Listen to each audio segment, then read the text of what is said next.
Thanks for joining me. Michael Didier here, and I'm glad you're there. We're continuing our journey. Love the journey. Gotta stay on the narrow path, the way that leads to life, the old paths, the ancient ways. Don't you love it? Well, maybe you don't, but you can learn to love it. Oh, there's so much to see if we open up our eyes and really begin to digest the words of Yehovah. You know, boy, I hate to say it.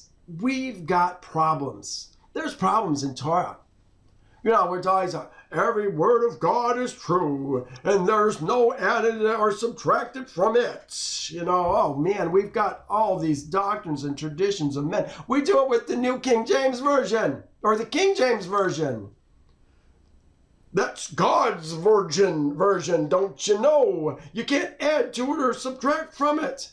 Well, there's gobs of mistakes.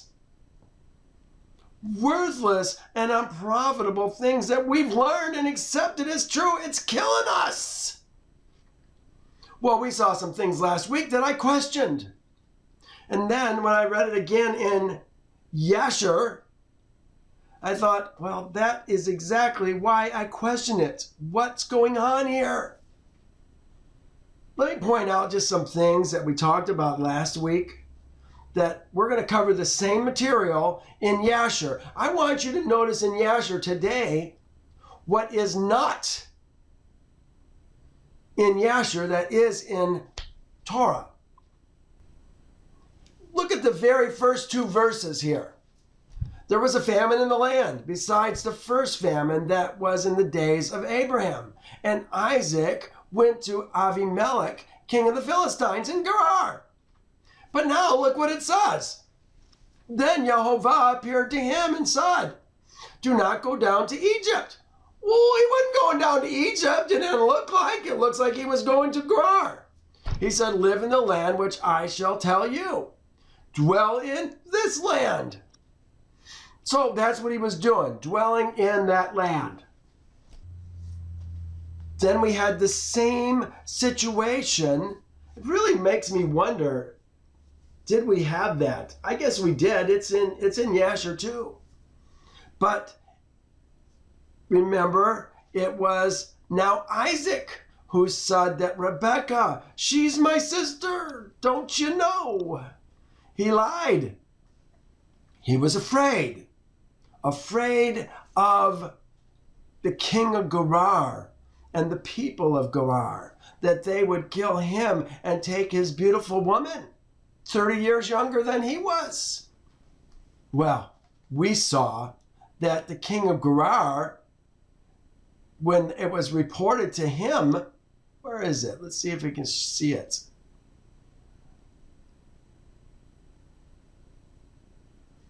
And the men of the place asked about his woman. He said, she is my sister. For he was afraid to say, she is my woman, lest the men of the place kill me for Rebekah, because she was beautiful to behold. Now it came to pass, no, they don't even say anything here about the king. But it says it came to pass when he had been there for a long time, that Avimelech, king of the Philistines, looked through a window and saw, and there was Isaac showing endearment to Rebekah, his woman. Well, Avimelech, remember, we're going to see today that his residence that Abraham was staying in was actually attached to the king's residence. Wow, he was really being treated well, wasn't he? Then Avimelech called Isaac and said, quite obviously, she's your woman. So how could you say she is my sister? Isaac said to him, because I said, lest I die on account of her. Well, he was afraid. And Avimelech, it says, charge the people. How did he charge the people? We're going to see today how he charged the people. He who touches the man and his woman shall surely be put to death. Well, then we went last week to this whole business about leaving. where did he go to when he left? It appears that he's going to Be'er Sheva, the well of Sheva, Be'er Sheva, the well of sevens, the well of oaths, and there's lots of different names. But it's almost like in this chapter, we're naming it again. I think there's confusion here, and I think we've confused Avimelech 1 with Avimelech 2. We finished this chapter down here. Then when Esau was 40 years old, he took Nashim, women. Judith, the daughter of Be'eri, the Hittite, and Badmeth, the daughter of Elon, the Hittite. Did he take them both when he was 40? We're going to see some different things today. And remember, we saw that Judith, that there was much confusion. Bathmeth, much confusion. Bathmeth says is the daughter of Elon, took her when she was 40. But when you look at Torah 36, Genesis 36, Genesis 26, there's a whole bunch of different places, even in Torah, that this is muddled. Confusion. Look at here, it says Badmeth. Let me move this to the top. Badmeth, Ishmael's daughter, sister of Nevayoth. Famous guy. Ishmael's daughter. Well, is Badmeth Ishmael's daughter? Here's Genesis 28. That is Genesis 36. Here's Genesis 28 saying that Machalath,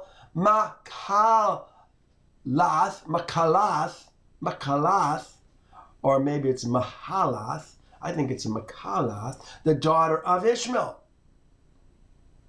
We're going to see that it is Machalath, that woman, who in Yasher is the daughter of Ishmael. The third wife of Esau. We're going to see oh my gosh, you guys, it's just amazing to see what's going on. You know, you can't treat Torah like it's perfect. There's contradictions everywhere in Torah. We just have to open up our eyes, digest the information line upon line, here a little, there a little, precept upon precept, to begin to see the problems. We got to get beyond the problems. Yahovah is a faithful Elohim who's going to do what he says. But there has been problems in how his word has been communicated to us. I'm grateful for Yasher in that it has given us some information to help us correct some of these misunderstandings. And remember, I mentioned last week, and I'll say it again this week, because we're talking about Esau, the wicked man, the man of the flesh, the one who what did it call it last week? Inveigled the hearts of men. He's not a nice man. He's the man of the flesh. And because he's the opposite of Jacob, the man of the spirit, I think that we were not near as careful in translating the genealogy, and, well, that's the genealogy, who he took for women to have these sons. I mean, they'll say that Bathmeth had one guy, and Anah, his other wife, this is that strange wife, we don't even know where she comes from, had this other person. But in Yasher, it says that Bathmeth is Anah. He called Bathmeth Anah. We're going to see it. I think we're going to see it today. Well, I want to go over this chapter material in Yasher. And that's what we're going to do right now. So let's turn there. We left off the last time we were in Yasher with the death of Nimrod. Remember, it was Esau who killed Nimrod and then despised his birthrights. He had stolen the garments. He had dreams of ruling the earth. And it was prophesied that a seed of Abraham would kill Nimrod. Remember, that's part of a so much bigger picture.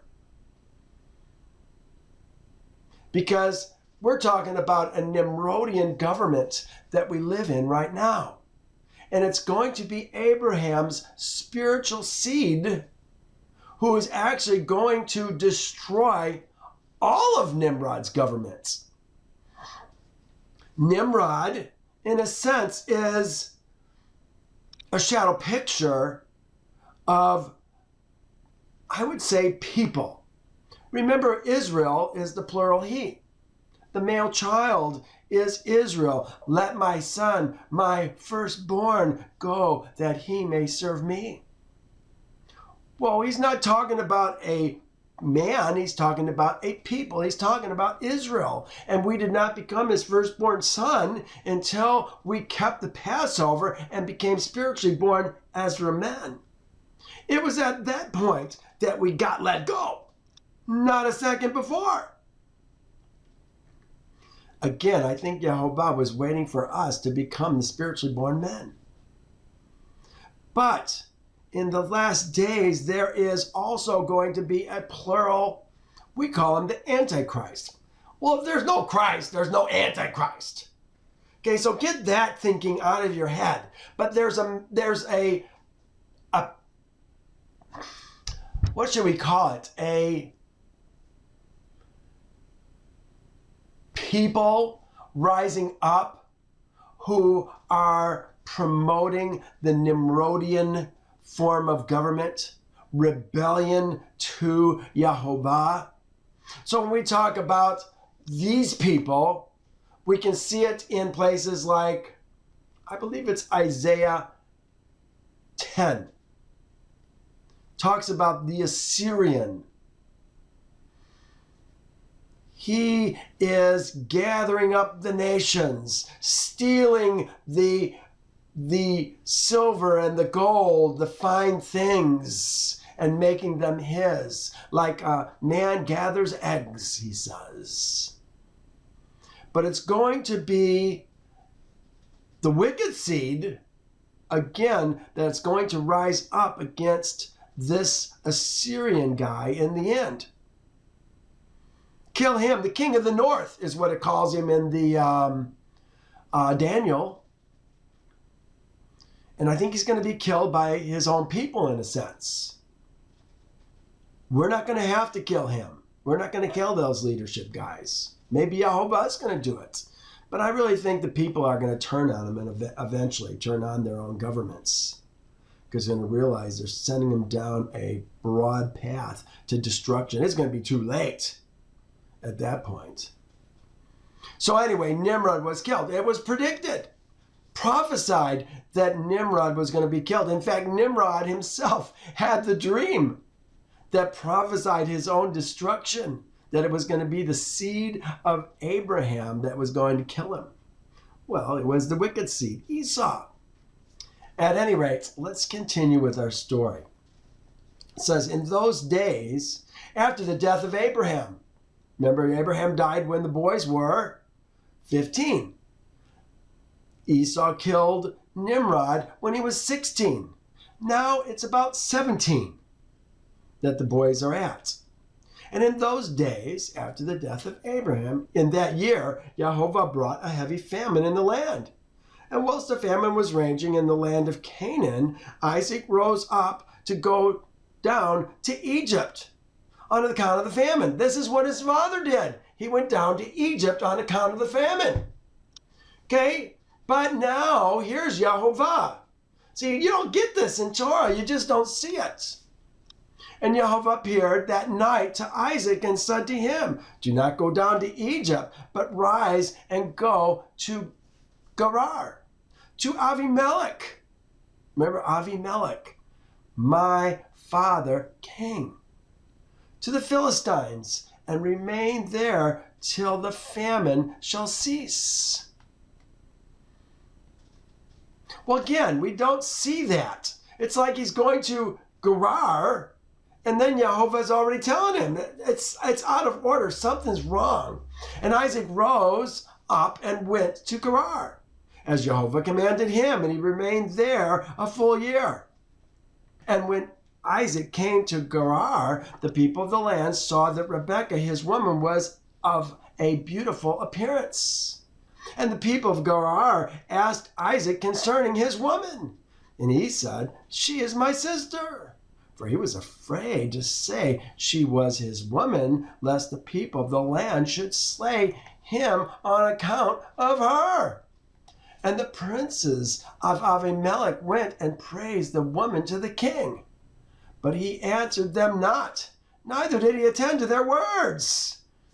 This king realizes this is like deja vu. I've heard this before. He heard them say Isaac declared her to be his sister. So the king reserved this within himself. What's he doing? Abraham told his father the very same thing about Sarah. And remember the problems that it created. I think Avimelech too knows that something's wrong here. And when Isaac had remained 3 months in the land, Avimelech looked out at the window, and he saw, it must be out of the window, and he saw, and behold, Isaac was sporting with Rebekah, his woman. Some intimate play going on between a man and his woman that wouldn't be going on between a man and his sister.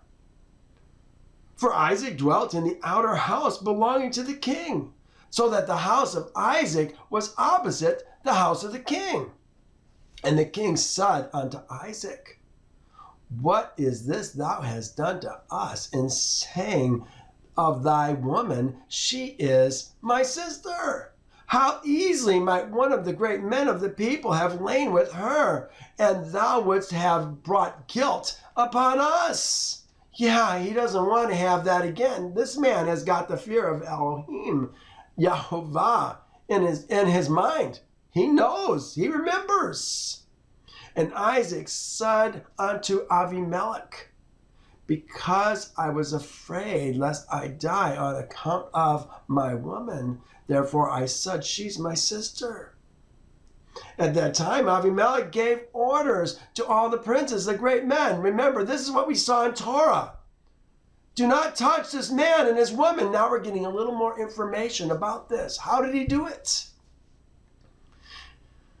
And they took Isaac and Rebekah, his woman, and brought them before the king. And the king commanded that they should dress them in princely garments and make them ride through the streets of the city and proclaim before them throughout the land, saying, This is the man, and this is the woman. Talking to the town. This is the town crier crying out, whoever touches this man or his woman shall surely die.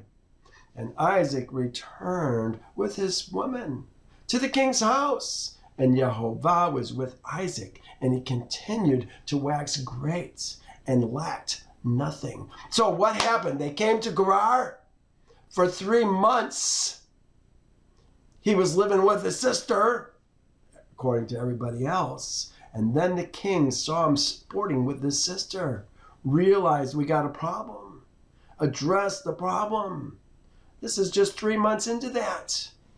And Jehovah caused Isaac to find favor in the sight of Avimelech and in the sight of all his subjects. And Avimelech acted well with Isaac.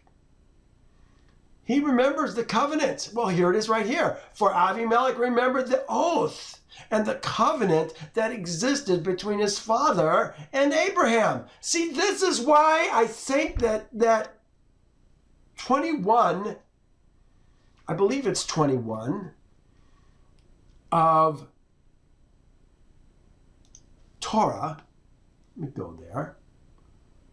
Yeah, truth with Abimelech. Okay, there was a truce going on here. This is where they named the well of oaths, the well of sevens. We talked about this at length.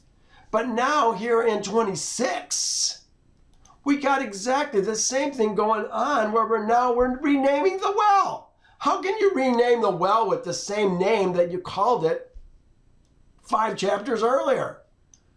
Does anybody have a problem with that? It doesn't make sense. Here it is. So they called it Shabbat, 7 oaths, 2 different things. Therefore, the name of the city is Beersheba to this day.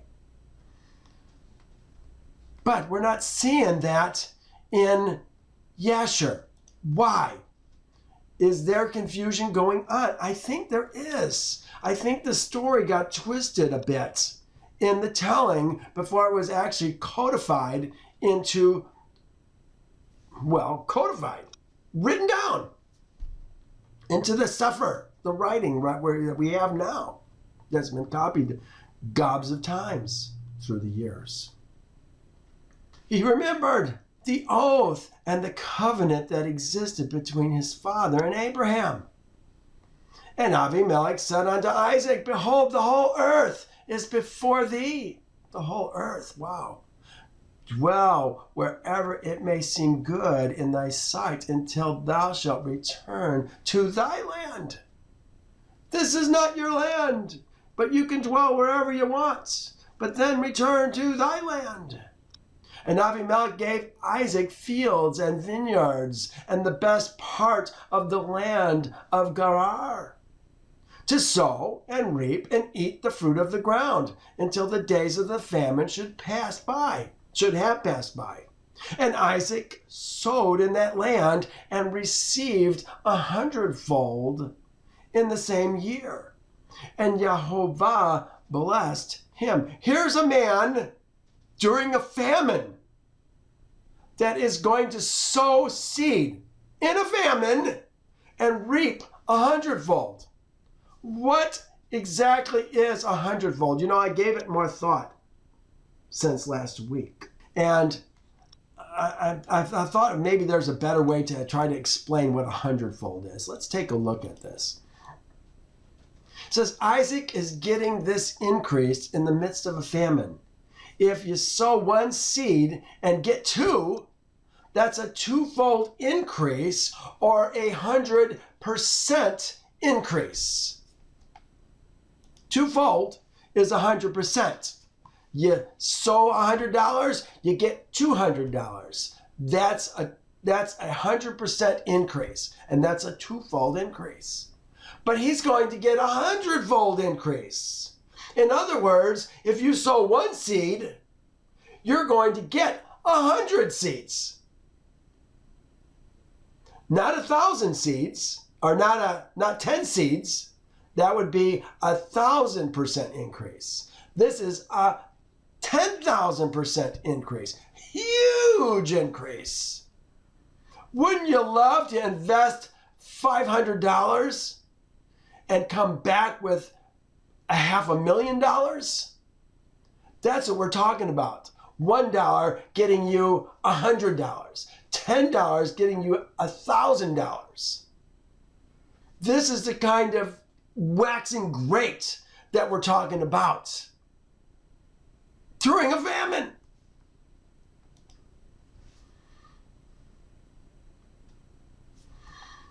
And the man waxed great, and he had possessions of flocks, possessions of herds, and a great store of servants. Servants, aved, men servants. Yes, he had female servants as well. And when the days of the famine had passed away, Jehovah appeared to Isaac and said unto him, Rise up, go forth from this place. This is Jehovah talking to Isaac. Appeared to him, it says. How did he appear to him? I don't know. Probably in a vision. Was it a fire? I wonder. Rise up and go forth from this place and return to thy land, to the land of Canaan. The land of Canaan. Look what it says. And Isaac rose up and returned to Hebron. Hebron, in the land of Canaan, and he and all belonging to him as Jehovah commanded him. Well, in Torah, it says he went to Beersheba. Dug wells, they buried wells, and all this stuff. But it says he goes to going back to the land of Canaan. Doesn't talk about the wells, doesn't talk about any of that stuff. Doesn't talk about the covenants and the renaming of these wells to Beersheba. See, I think that somehow, because of the name Avimelech and Phicol, the guy who was with Avimelech when they first made this covenant with Abraham, that somehow this has gotten muddled in our minds, and now we're doing it exactly the same thing for Isaac. He didn't go back to Beersheba, he went back to Hebron. Or Hebron is what we want to call it.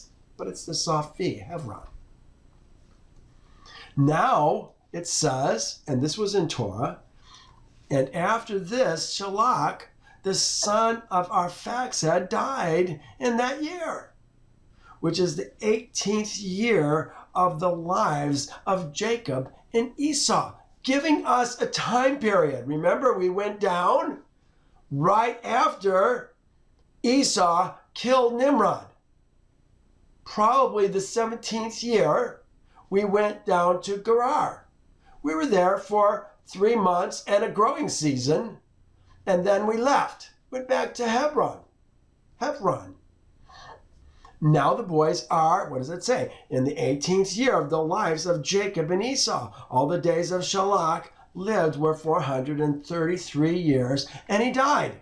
Well, now I want you to see my age chart, because I love seeing how the pieces fit together. We've got to pay attention to how the pieces fit together. Here is Shalach, right here.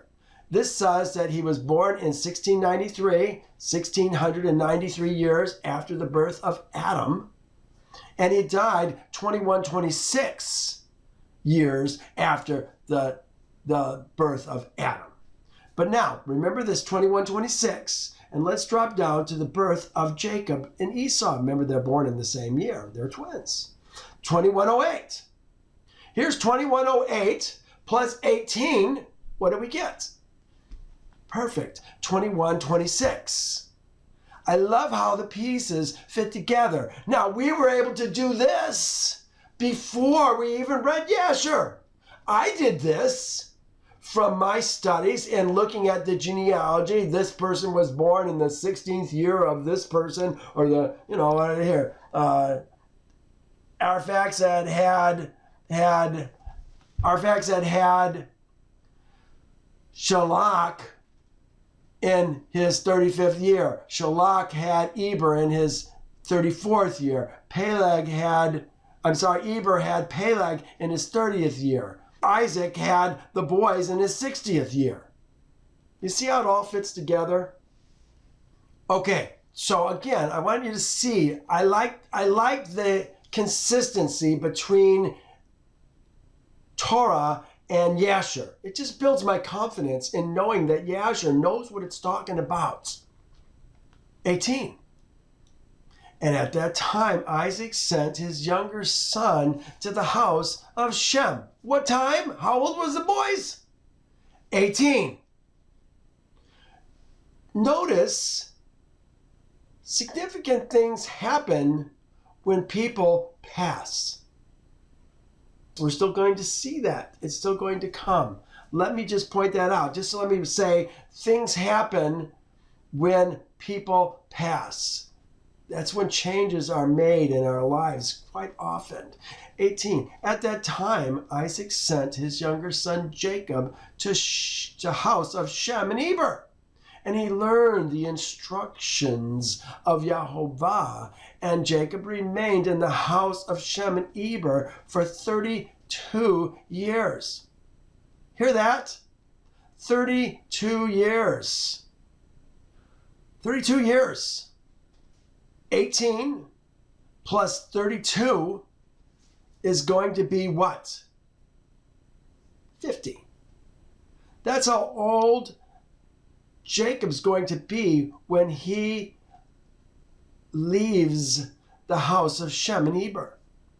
This is significant. Here's an 18-year-old young man going to live with these guys who are, one of them is more than 500. Shem is more than 500 years old right now. Eber's got to be in his 400s. But look what it says. Esau, his brother, did not go, for he was not willing to go. He remained in his father's house in the land of Canaan. Okay, so here's a man, Jacob, the spiritual man, who is willing to invest the time to learn. I mean, we're talking 32 years to learn the instructions of Yahovah. Do you think you could learn some pretty good instructions in the course of 32 years? But Esau, the man of the flesh, didn't go. Look what it says. And Esau was continually hunting in the fields to bring home what he could get. So did Esau all his days. This is what Esau did. Now look what it says about Esau. And Esau was a designing and deceitful man, one who hunted after the hearts of men and inveigled them. And Esau was a valiant man in the field, and in the course of time went as usual to hunt. And he came as far as the field of Seir, and the same is Edom. Inveigled, hunted after the hearts of men and inveigled them. Look what it says, inveigled. I had to look that up. I didn't know what inveigled meant. Enticed, seduced from duty. This is Esau. Is this a friend of Yahovah? Is there any reason why it says in Malachi 1 that Yahovah loved Jacob and hated Esau? But see, we look at him in Torah and we think he's getting a bum beef. Jacob, that mean man, stole his birthright. Took it from him, had him when he was weak, starving to death. And we don't, well, and then it goes on in this chapter. We saw it last week. No, maybe we didn't. We're going to see it. We probably see it this week. We're going to be talking about the blessing that was stolen from Esau. The blessing that rightfully belongs to the firstborn. Except the firstborn sold his birthright, didn't he? He had delusions of ruling the earth. So now here's this man going down to Seir.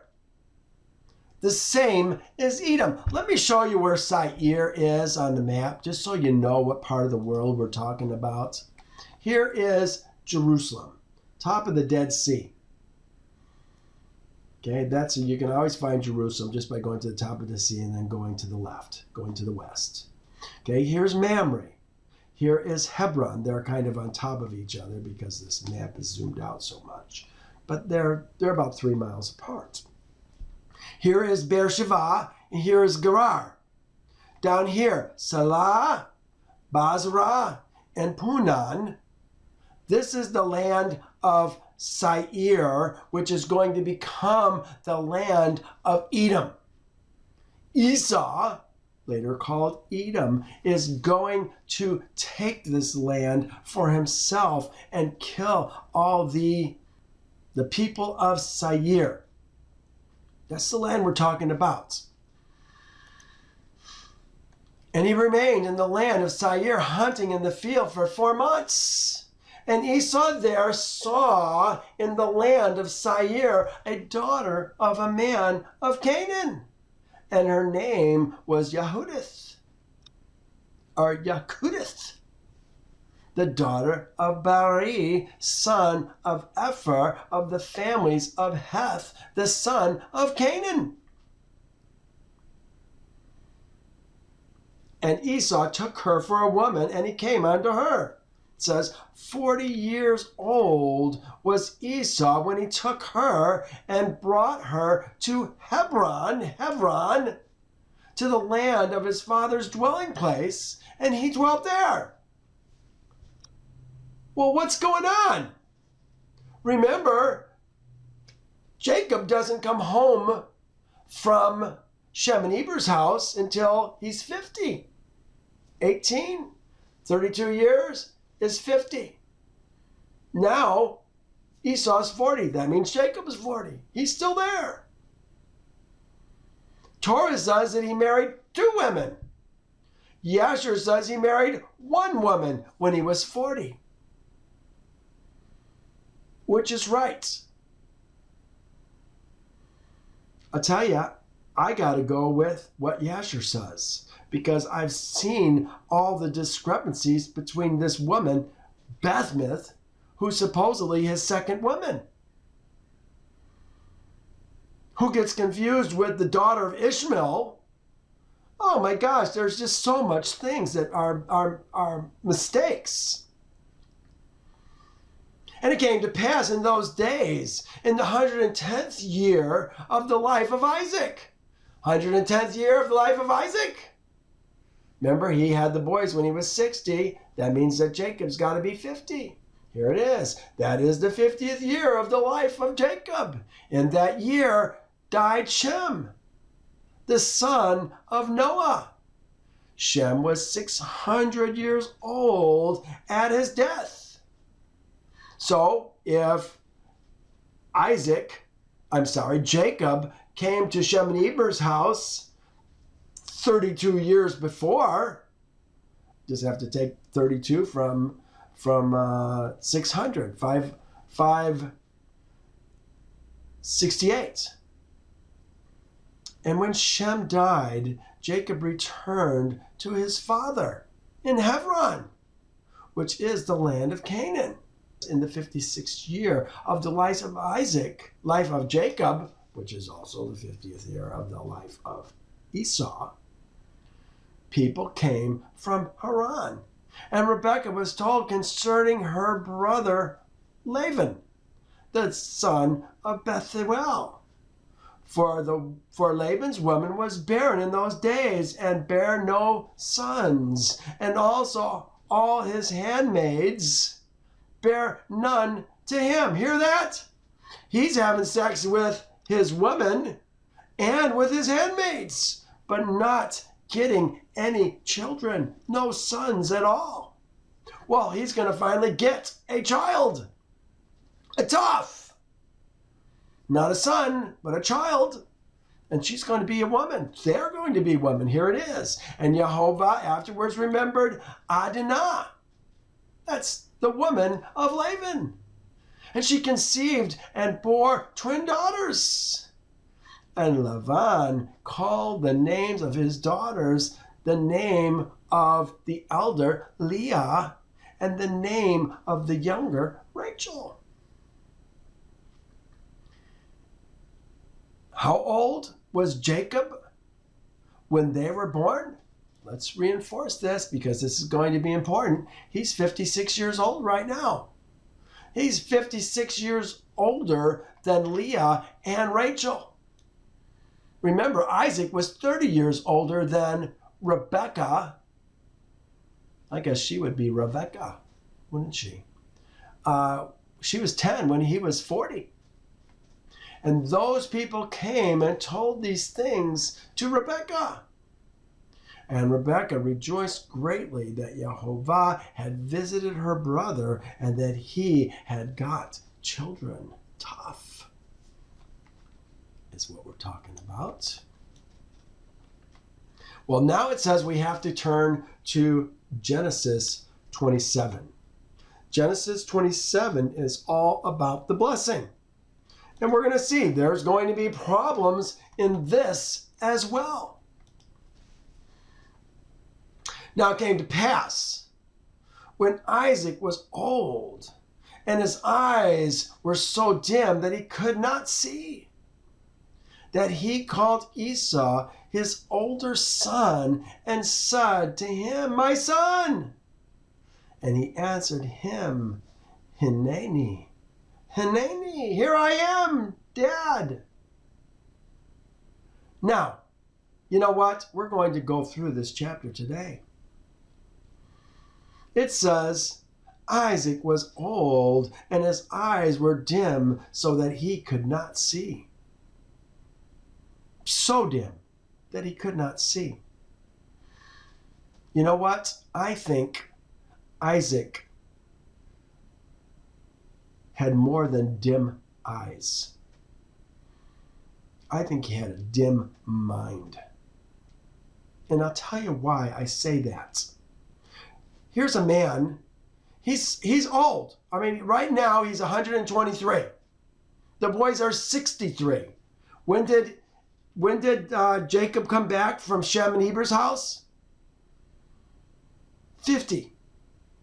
He's been now in the house. Remember, he was raised there in the house with Isaac and his brother until they were 18 years old. From 18 to 50, he's been with Shem and Heber. 18 and 18 is 36. He's been with Shem and Heber for 32 years. Almost twice as long as he's been in his own home. Now, from 50 to 63, another 13 years, he's been with his dad. Isaac is 123. He says, "Behold, I am old. I do not know the day of my death."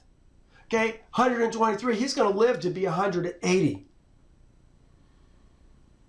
That's another 57 years before Isaac is going to pass. But he's feeling his age right now. I put a note in here just so you can see when it was that Isaac died in the 100th, here it is right here, 180 years was the life of Isaac. So the days of Isaac were 180 years. So Isaac breathed his last and died. Well, let me tell you, here I already said it, that I think that Isaac had more than dim eyes. I think he had a dim wit as well. I said, can anyone really steal something that was always meant to be theirs? We're talking about the blessing. Jacob, with Rebekah's help, maybe I should say Rebekah with Jacob's help, is going to see that Jacob gets the blessing and not his brother Esau. Oh my God, how can the man of the flesh get the spiritual blessing? Was Isaac becoming addled in his old age? I think he was. This is supposed to be a spiritual man. He wanted to give the spiritual blessing to the son who lived in the flesh all his life. What's up with that? Let's look at some facts. He's going to give the spiritual blessing to Esau in spite of the prophecy that Rebekah received from Shem, Eber, and Abraham from Jehovah. He told them to tell her that the older shall serve the younger. Duh! And you're going to give the blessing to the older? and make the younger serve him? Isaac, what's wrong with you? Even though Esau was a murderer, killed 3 men by the time he was 16, and a thief. Remember, he stole the garments. Adam and Hava's garments, because he wanted to be the great one on the earth. Even though Esau sold his birthright for a bowl of porridge. I'm sure you're going to sell the double portion. Remember, the birthright. You get 2 portions. 3 portions. You divide it up between 2 sons, and the elder is going to get 2 portions. The controlling factor. He sold it for a bowl of porridge. Does that sound like a wise man to give the blessing to? Even though Esau was a designing and deceitful man who hunted after the hearts of men and inveigled them.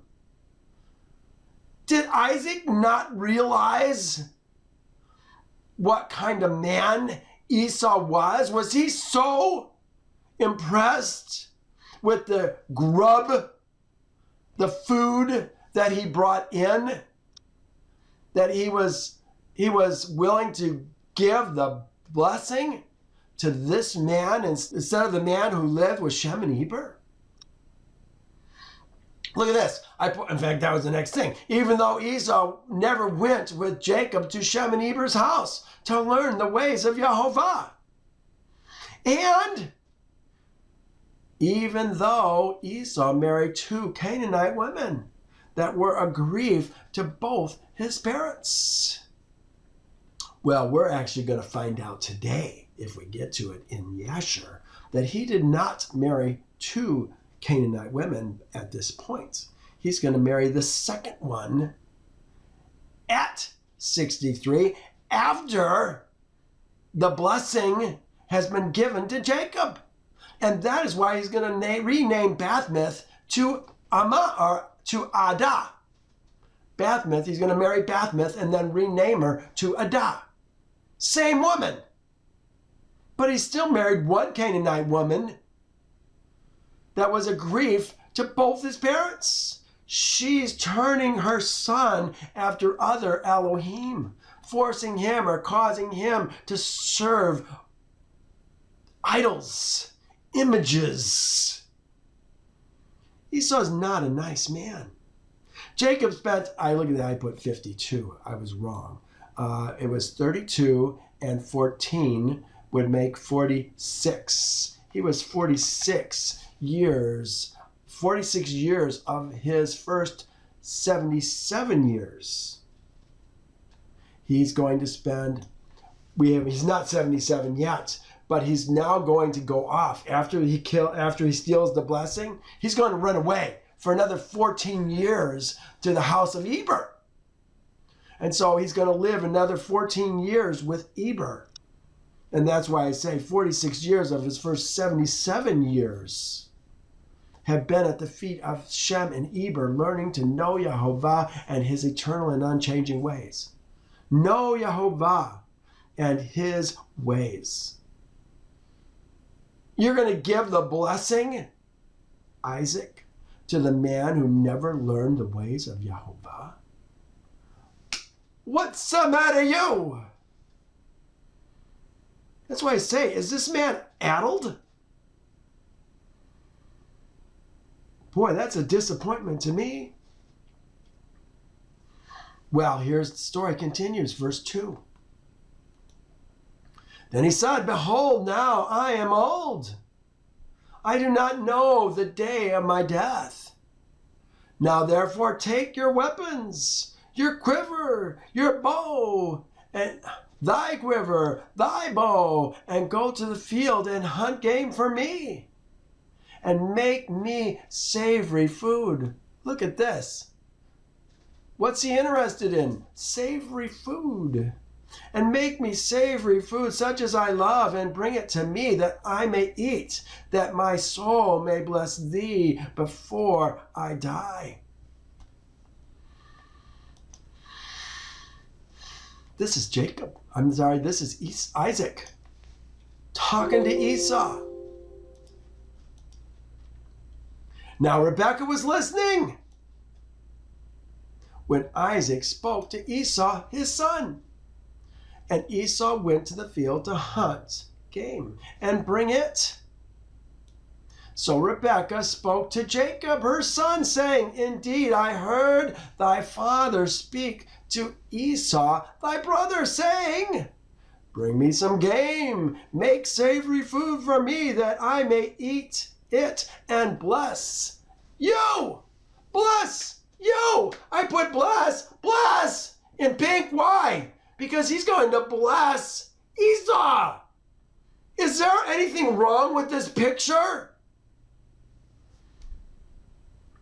See, most of us are so uninformed about who Esau is and what Esau represents that we treat Esau like he's a good guy. Esau's not a good guy. That I may eat it and bless thee in the presence of Yehovah before my death. This is what he said to Esau. This is Rebekah repeating it to Jacob. Now therefore, my son, obey my voice according to what I command thee. This is Rebekah now talking to Jacob.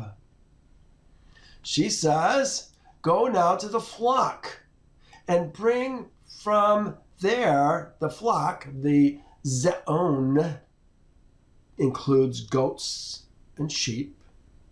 And bring me from there 2 choice kids of goats. And I will make savory food from them for thy father, such as he loves. She knows how to make the grub that Esau loves to eat. She's known him for, he's 223.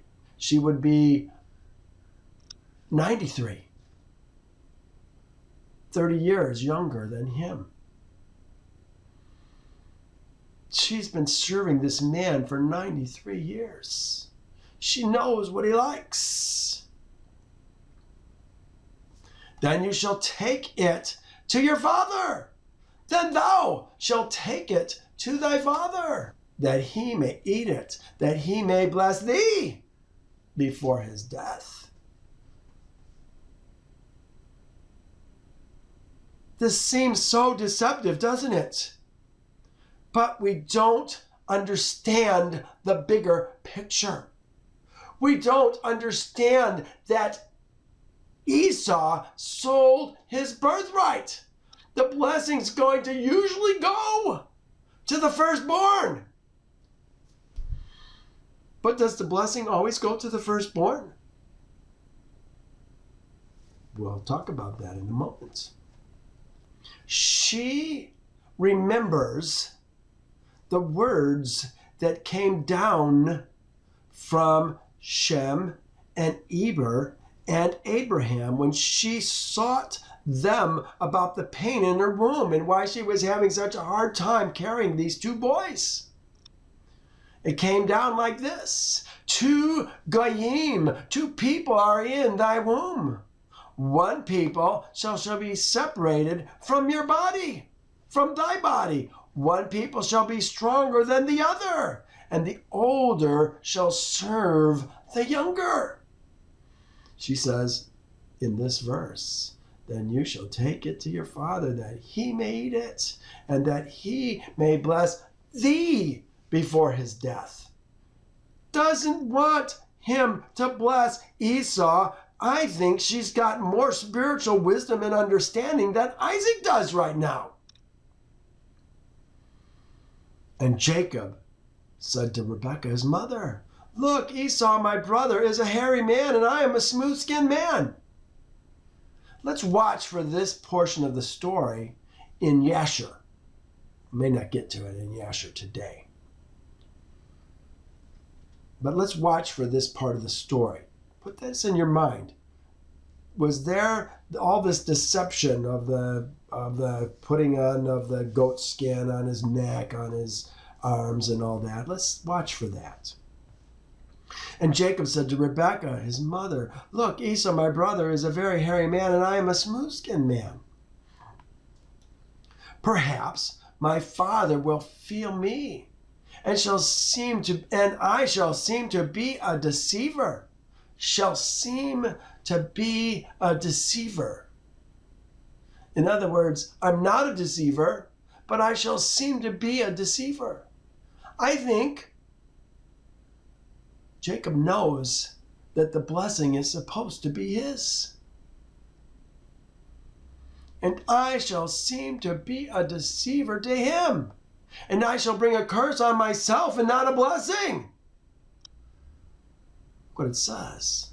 But his mother said to him, "Let thy curse be on me, my son." Here's a spiritual woman willing to die for her son to have things set correctly. Reminds me of Abigail when David was coming to kill Nabal. She said, "Kill me!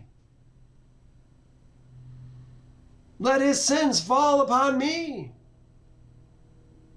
She says, "Let the curse be on me, my son. Only obey my voice and go get them for me." Talking about the goats that she needs. Okay.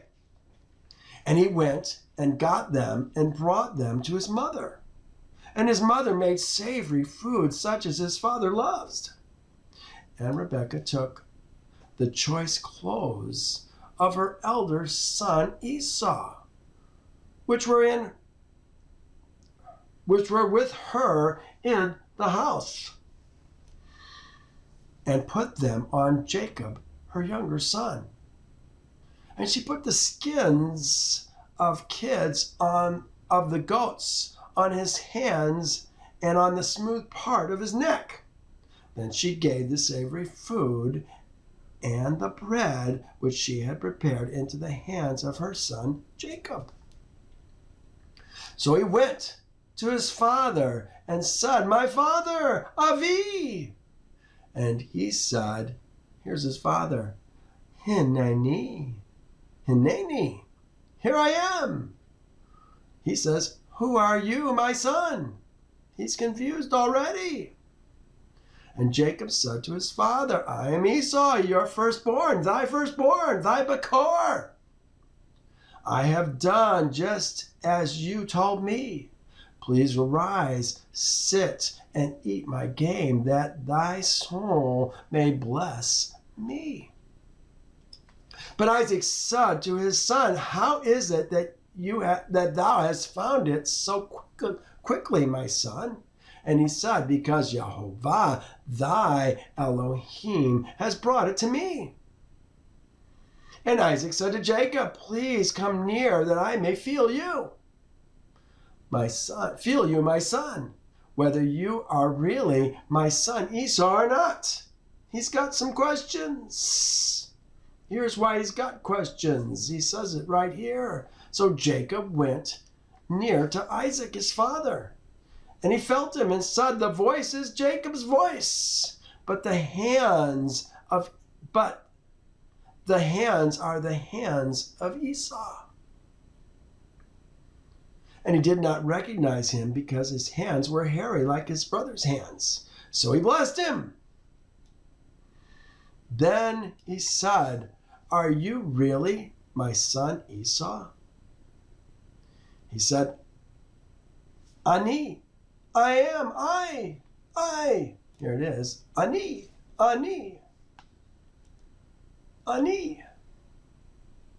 I am. And he said, bring it near to me, and I will eat of my son's game, so that my soul may bless thee. So he brought it near to him, and he ate. And he brought him wine, and he drank. Then his father Isaac said to him, come near now and kiss me, my son. Still not quite convinced. And he came near and kissed him, and he smelled the smell of his clothing, and blessed him, and said, surely the smell of my son is like the smell of the field, which Jehovah has blessed.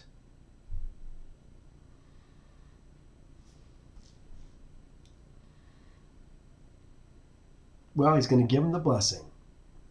Here it is. Therefore may the Elohim, this is the Elohim. They left out the definite article. I hate it when they do that. There's only 30 to 40 places where they actually talk about the Elohim. Let's remember to find those places. Therefore may the Elohim give you the dew of heaven.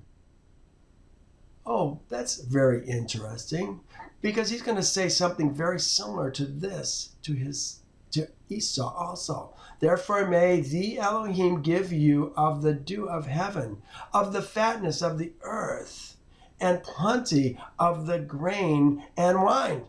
Let people serve you. Oh, you know what? Let's look at what I notes is for here. Oh, just the Elohim. There it is. The Elohim. Ha Elohim. Important. It's the Elohim. Ha Elohim on the mountain. He says, and I want you to think about this. Let's, as we read this blessing that he's given to him, think about what would happen if Esau had gotten this blessing. Oh my goodness. I put, if Esau had received the blessing, Yahovah's word would not have come to pass. Remember, it's all about Yahovah's word coming to pass, isn't it? The older shall serve the younger. Those are the words of Yahovah. You can't go against the words of Yahovah. I don't care if you call Jacob a conniver, a deceiver. He was fulfilling the words of Yahovah, and Yahovah's words have to come to pass. If Esau had received the blessing, Yahovah's word would not have come to pass. The older had to serve the younger. Look at what he says. Peoples. They put let peoples. No, it just says peoples. Amim shall come, shall serve thee. And nations. This is, and to thee nations shall bow down to thee. Nations. Who are the nations that we're talking about? Shall.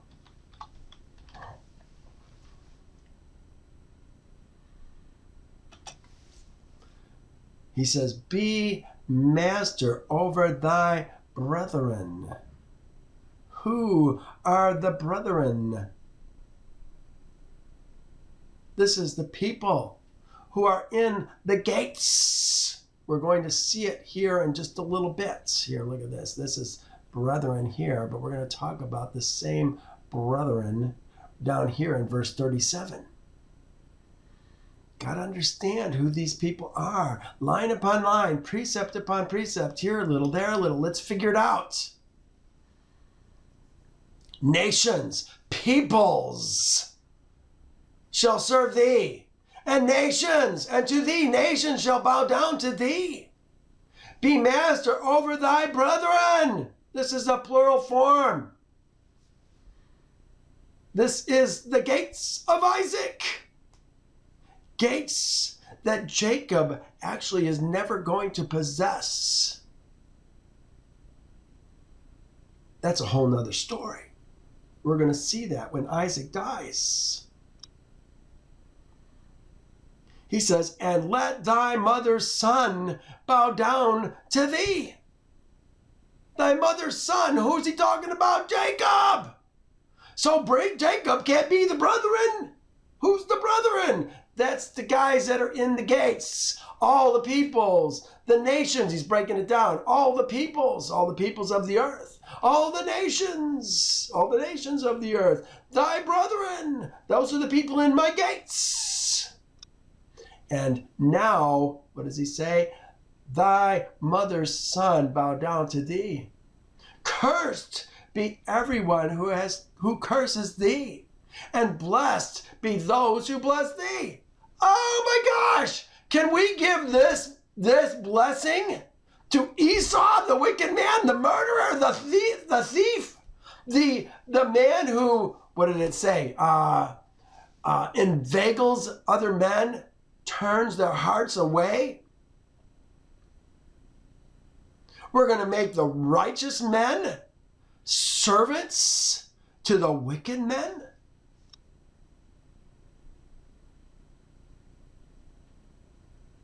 See, we don't think about these kinds of things when we read these stories.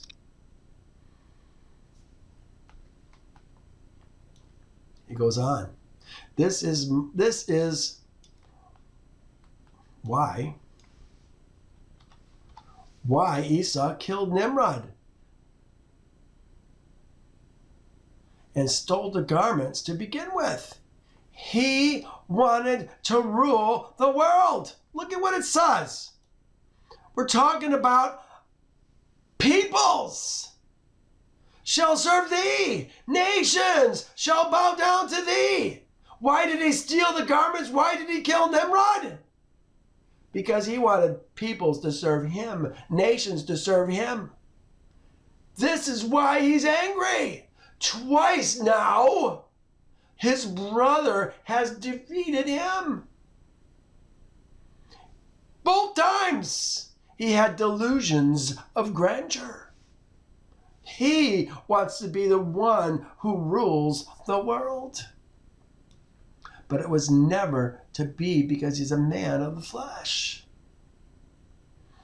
Remember the words that came through Shem, Eber, and Abraham. Here they are again. 2 peoples are in thy womb. 2 peoples shall be separated from thy body. Two peoples. 1 people, 1 nation shall be stronger than the other nation, and the older shall serve the younger.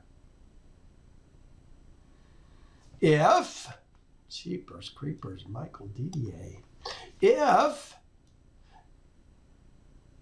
Esau had gotten the blessing, that would have been tantamount to the world being blessed and Jehovah's men serving them. May it never be. No, flesh man has got to serve the spiritual man.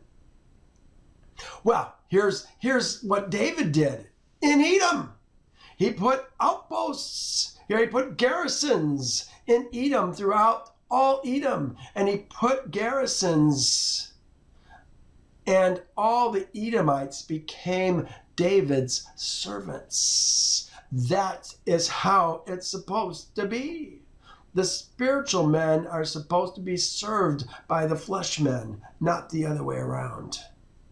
And Jehovah preserved David until he went, wherever he went. Well, this is why I say Esau could never have gotten this blessing. We, in our ignorance, treat Jacob like he's a thief, a deceiver, stole his brother's blessing. But we miss the big picture. Rebekah saw the big picture. Jacob saw the big picture. But Isaac was dim. Now it happened, as soon as Isaac had finished blessing Jacob, and Jacob had scarcely gone out from the presence of Isaac his father, that Esau his brother came in from hunting. And he had made savory food and brought it to his father, and said to his father, "Let my father arise and eat of his son's game, that thy soul may bless me." Oh no, now look what's happening. And his father Isaac said to him, "Who are thee?" And he said, "I am thy son, thy firstborn, Esau." Then Isaac trembled exceedingly and said, Who? I can just hear him. Who? What?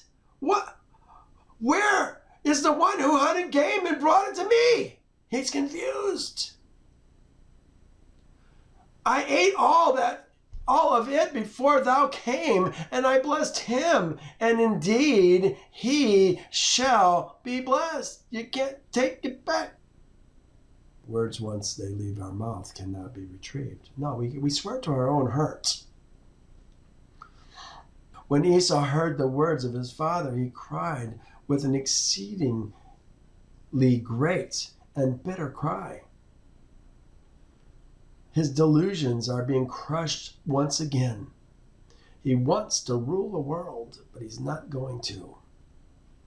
He cried with an exceedingly great and bitter cry, and said to his father, "Bless me! Bless me, O Avi!"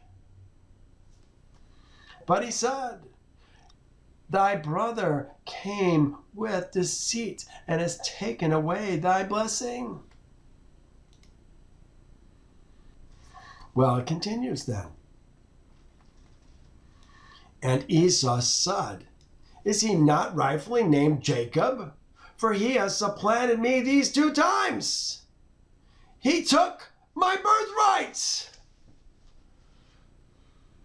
Took his birthright. Did Jacob take his birthright?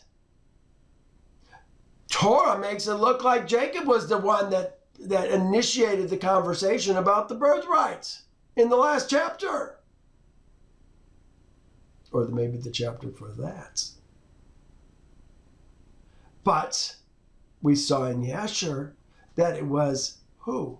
Esau, who initiated the conversation. What good is an birthright to me? I don't need it. I got the garments.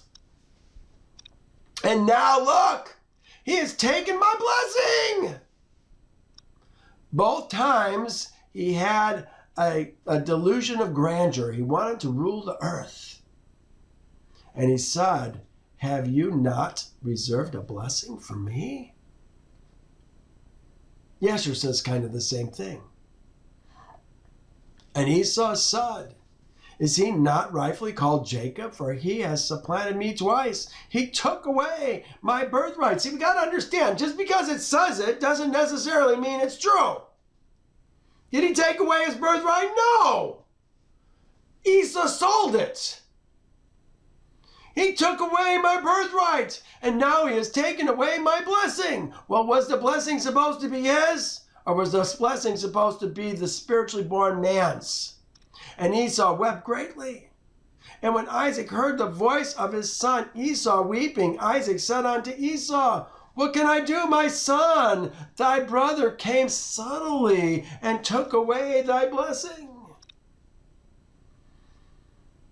Subtly took away thy blessing?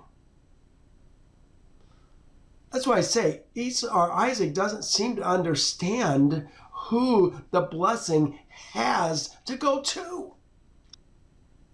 Look what it says now. And Esau hated his brother Jacob on account of the blessing that his father had given him, and his anger was greatly aroused against him. And Jacob was very much afraid of his brother Esau.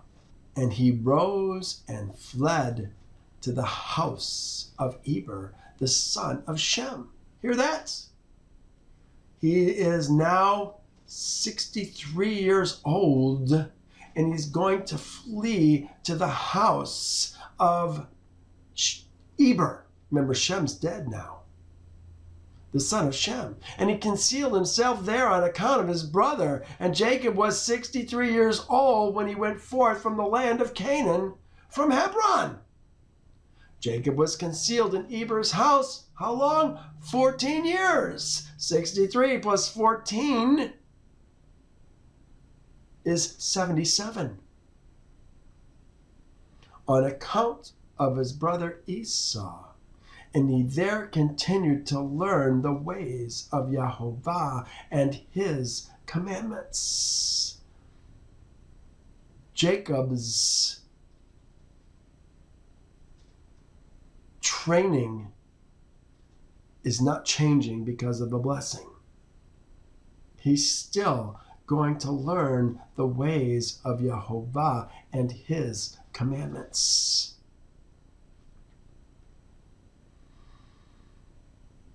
Then Isaac answered and said to Esau, Indeed, I have made him thy servant, thy master, thy Adon. Jacob is thy Adon, and all his brethren. Who are his brethren? The other spiritual men of Isaac's house. Those are his brethren, the men who live within his gates. I have given to him as servants. With grain and wine I have sustained him. What shall I now do for you, for thee, my son? Adonai, that's my master. I have made Jacob thy master. And Esau said to his father, Hast thou only one blessing? My father, Avi, bless me also, Avi. And Esau lifted up his voice and wept. Then Isaac, his father, answered and said to him, Behold, thy dwelling shall be of the fatness of the earth, and of the dew of heaven from above. This is similar to what he started Jacob's blessing with. But now he says, By thy sword thou shalt live. You know, this is how the rest of the world lives. The flesh of this world lives by the sword, don't they? Through fear and intimidation is how the kingdoms of this world rule the earth. By your sword thou shalt live, and thou shalt serve thy brother. Well, he never did serve his brother, did he? And it shall come to pass, when thou becomes restless, that thou shalt break his yoke from thy neck. So Esau hated his brother. Well, let me go back up here.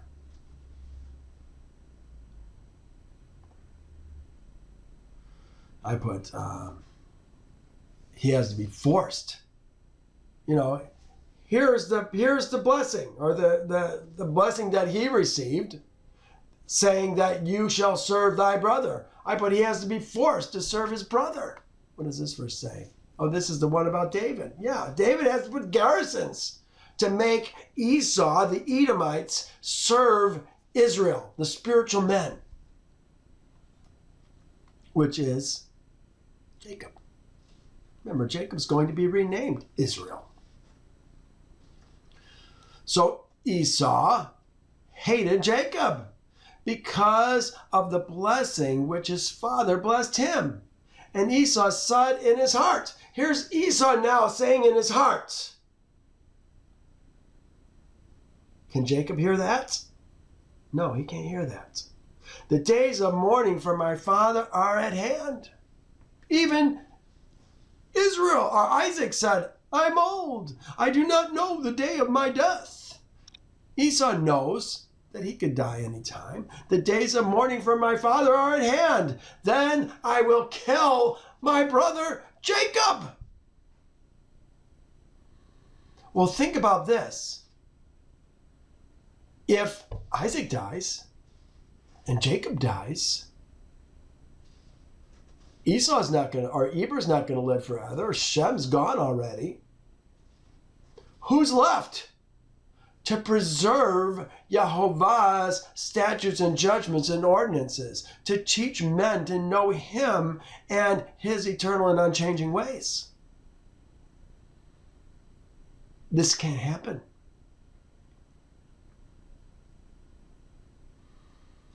Now look what it says. And the words of Esau. Well, what words are we talking about? He didn't say anything about, to his father here, he didn't say anything about killing Jacob.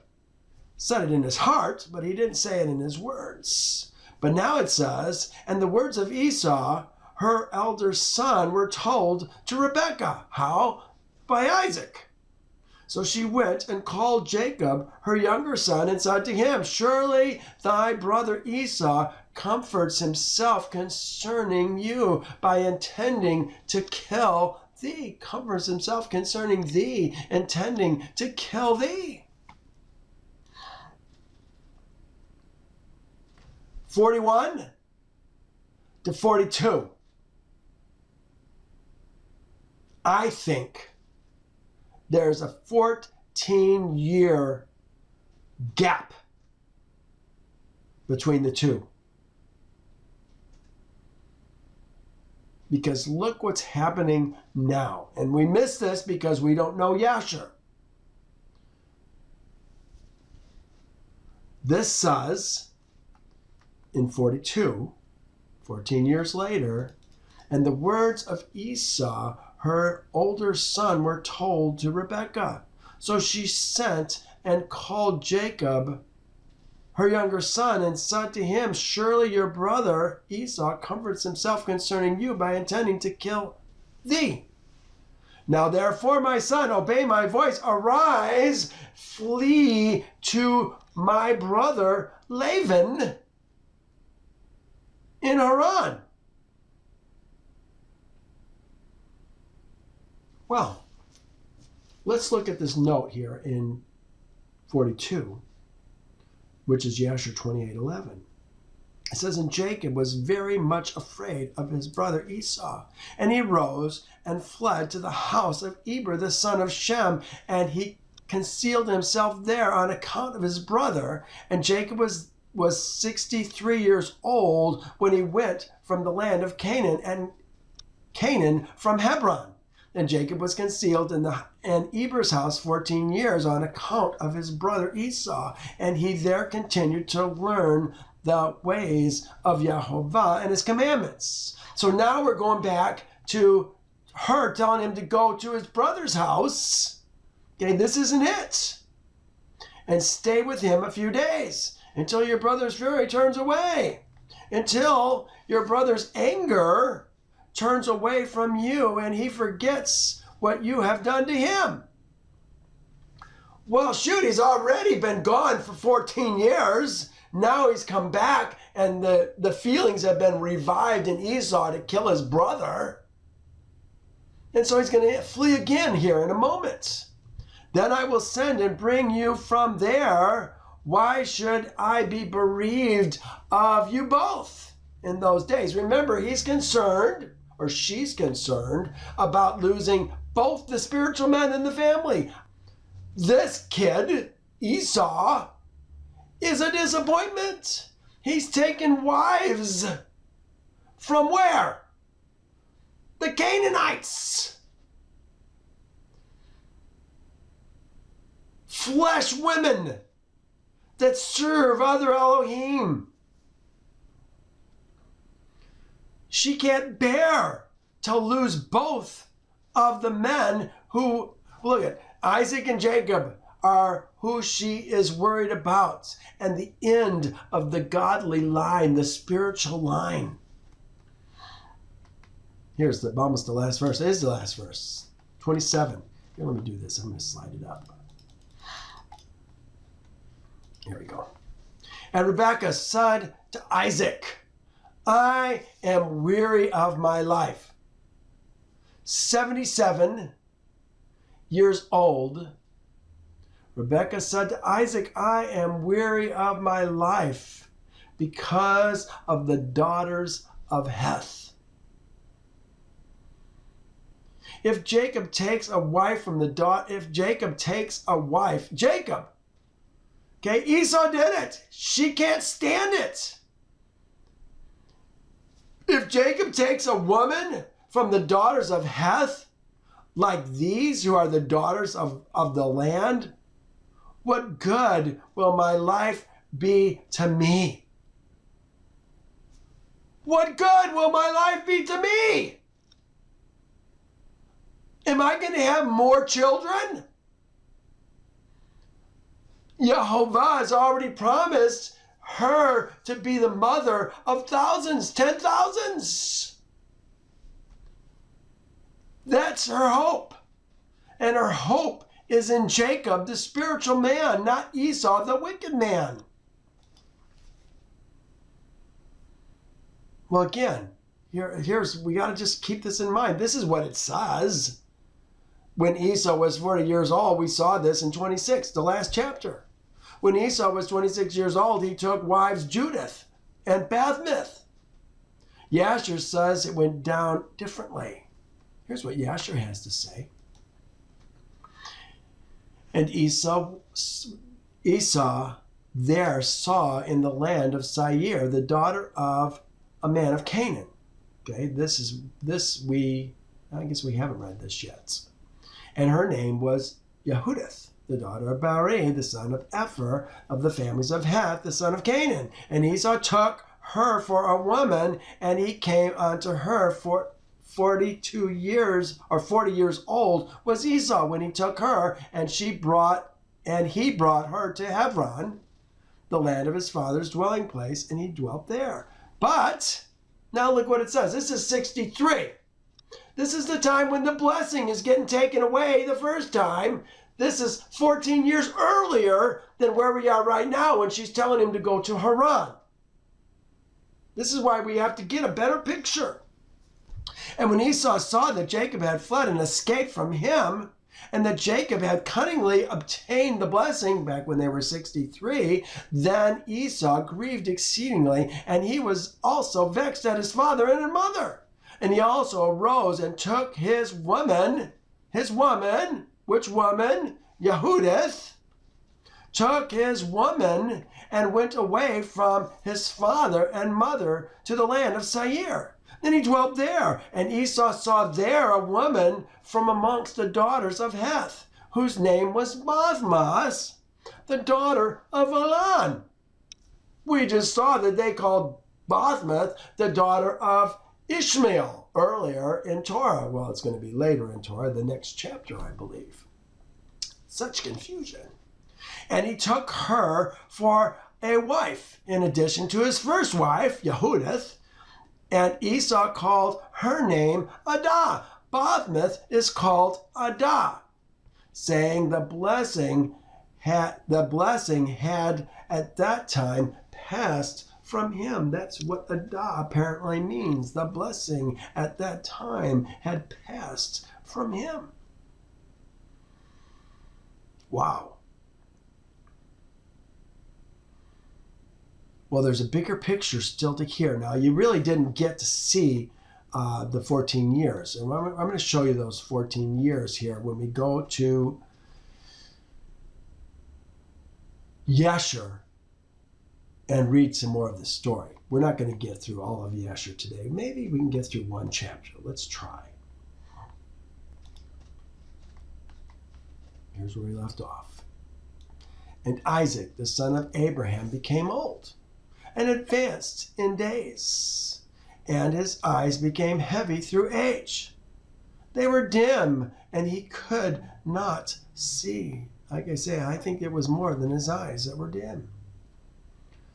And at that time, Isaac called to Esau his son, saying, Get, I pray thee, thy weapons. They said the same thing, thy weapons, thy quiver, thy bow. Rise up and go forth into the field and get me some venison and make me savory meat and bring it to me that I may eat it in order that I may bless thee before my death, as I have now become old and gray.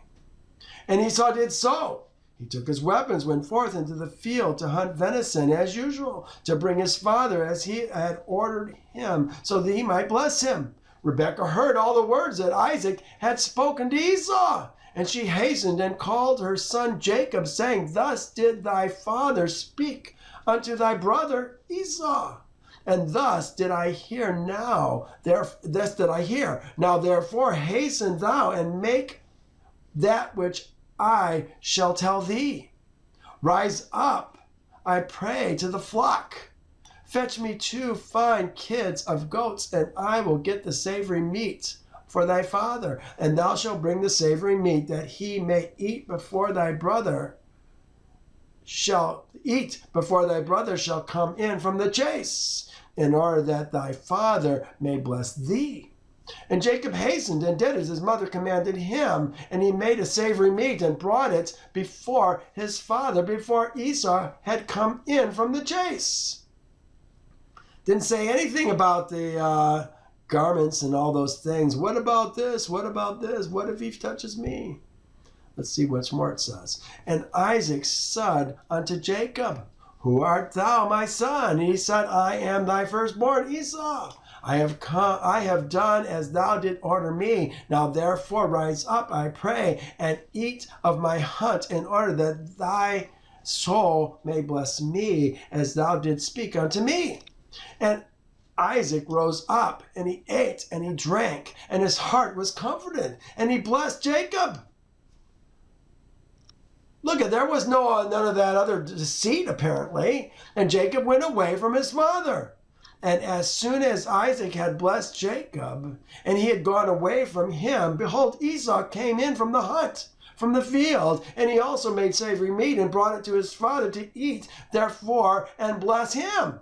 And Isaac said unto Esau, And who was he that had taken venison and brought it before thou camest, and whom I did bless? And Esau knew that his brother Jacob knew what his brother Jacob had done this, and that the anger of Esau was kindled against his brother Jacob, that he had acted thus toward him. And Esau said, Is he not rightly called Jacob? For he has supplanted me twice. Remember, just because it says it doesn't make it true. He took my birthright, and now he has taken my blessing. Was it supposed to be his blessing? Or did Jehovah say that the elder was going to serve the younger? And Esau wept greatly. And when Esau heard the voice of his son Esau weeping, Isaac said unto Esau, What can I do, my son? Thy brother came with subtlety and took away thy blessing. And Esau hated his brother on account of the blessing that his father had given him, and his anger was greatly aroused against him. Well, there, certainly, Isaac can understand that Esau is ticked. And Jacob was very much afraid of his brother Esau, and he rose up and fled to the house of Eber, the son of Shem, and he concealed himself there on account of his brother. And Jacob was 63 years old when he went forth from the land of Canaan from Hebron. And Jacob was concealed in Eber's house 14 years on account of his brother Esau, and there he continued to learn the way of Jehovah and his commandments. And Esau saw that Jacob had fled and escaped from him, and that Jacob had cunningly obtained the blessing.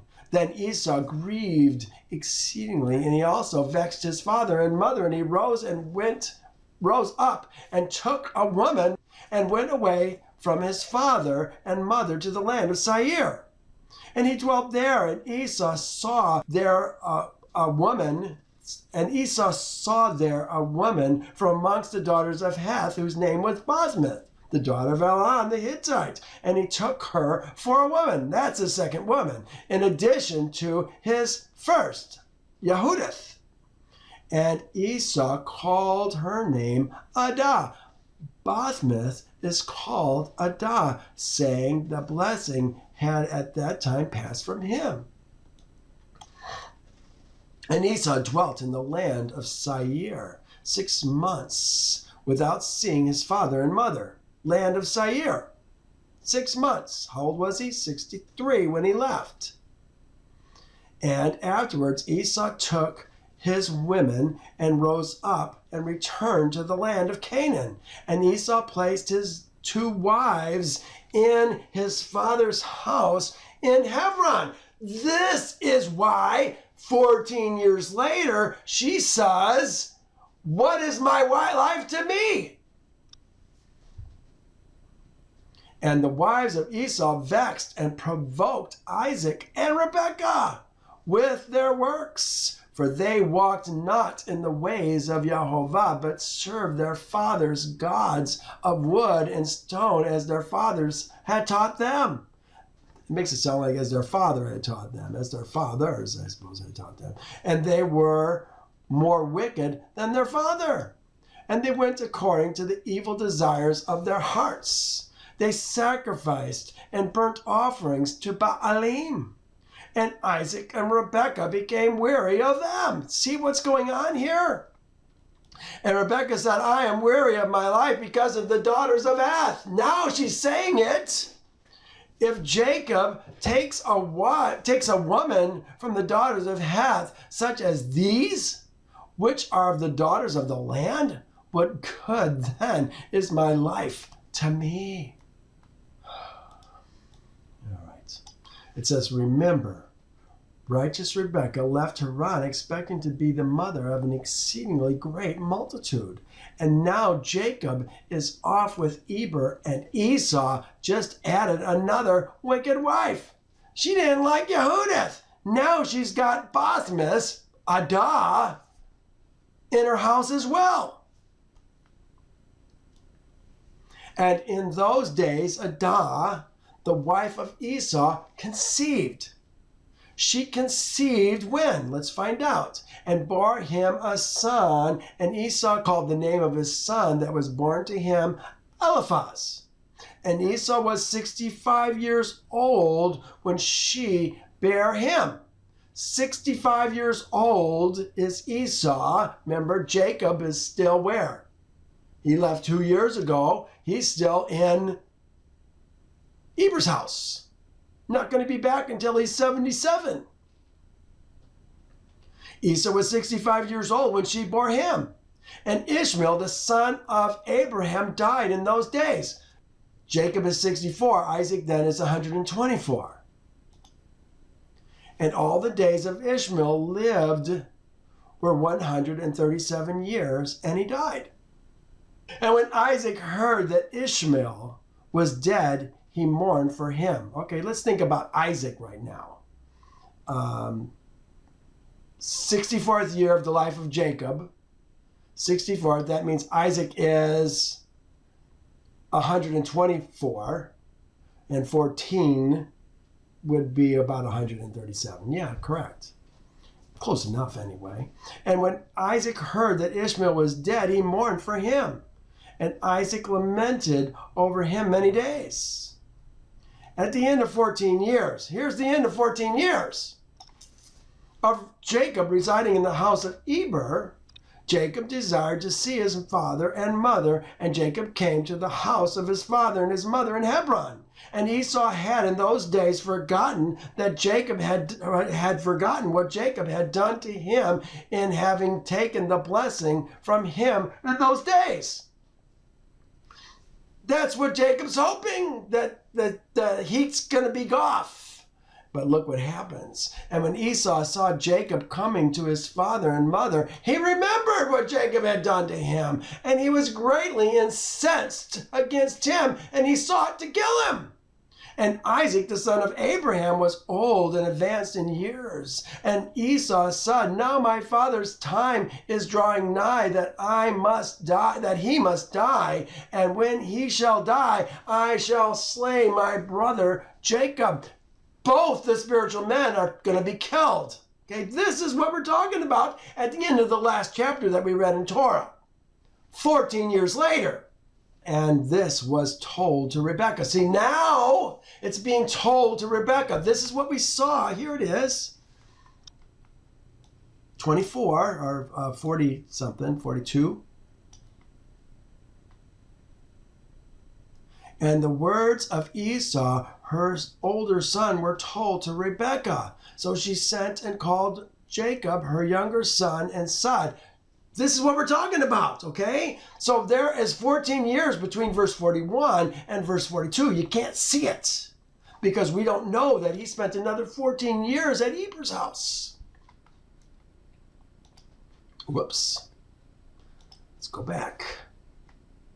This was told to Rebekah, and she hastened and sent and called for her son, and she said to him, arise and flee to Haran, to my brother Laban. There it is right there, and remain there for some time until thy brother's anger be turned from thee, and then thou shalt come back. Shoot, he's already been gone for 14 years. That didn't do squat. Now he comes back, his brother still wants to kill him, and she's going to send him away again. How long is it going to take? We're going to see after how many years? I forget how many years he's going to be in Haran, 77, 96-ish. And Esau's still mad at him. Well, let's see if we can finish this. And Isaac called to Jacob and said, take not a woman from the daughters of Canaan. I can't bear to have you take another woman. We can't have another woman like that in our house. For thus did our father Abraham command us, according to the word of Jehovah, which he commanded him, saying, unto thy seed I will give this land, if thy sons keep my covenant that I have made with thee, then I will perform to my son, thy seed, that which I have spoken unto thee, and I will not forsake them. Well, I'm going to stop here. I wanted you to see the timeline break that we failed to see in the Torah. We've got to account for all these years. What's going on? Let's find out. We're filling in the gaps with Yasher. Well, we're going to see that Esau is going to take another woman. He's going to take Mahalath, the daughter of Ishmael, because he wants to please his folks who are so ticked at him. He's going to send his son, Eliphaz, 12 years old, to kill Jacob while he's fleeing to Haran with his uncles. But Eliphaz, the 12-year-old boy, is the one who's leading them. Oh my goodness, we have so much to see. We're going to see it next week. And then, what are we going to talk about next week? Let's find out. Next chapter, Jacob in Haran. Oh yes, he's going to meet the girls. We're going to talk about these girls. Beautiful-eyed girls. Is that in this chapter? Let's check the next chapter. Oh, I guess it's the next chapter. Speaking with Rachel. Rachel came to his father's sheep. Yeah, okay, there's going to be the next chapter. We're going to talk about Rachel and Leah. I think you're going to be very surprised when we find out about Rachel and Leah. You know what? I don't want a Rachel. I want a Leah. The one with the beautiful eyes. The depth. That's what we're talking about. The stuff that's coming out like a well from her eyes. She's got more in her life than just beauty, outward beauty, which is what Rachel had. Rachel was a bit of a bimbo, I think. Okay. Well, let's stop here. Father, give us wisdom. Open our eyes so that we can see your words. Help them affect and effect our lives to more purposely serve you as we go throughout our days. Father, keep us safe. Bring us back again next week when we get back to your word. We love you so much. All right. Well, thank you so much, everyone, for joining me. And remember, check out my YouTube videos. Sign up on YouTube and subscribe to my videos there. I'd sure appreciate it. All right. Well, love you tons. See you next week. Bye now.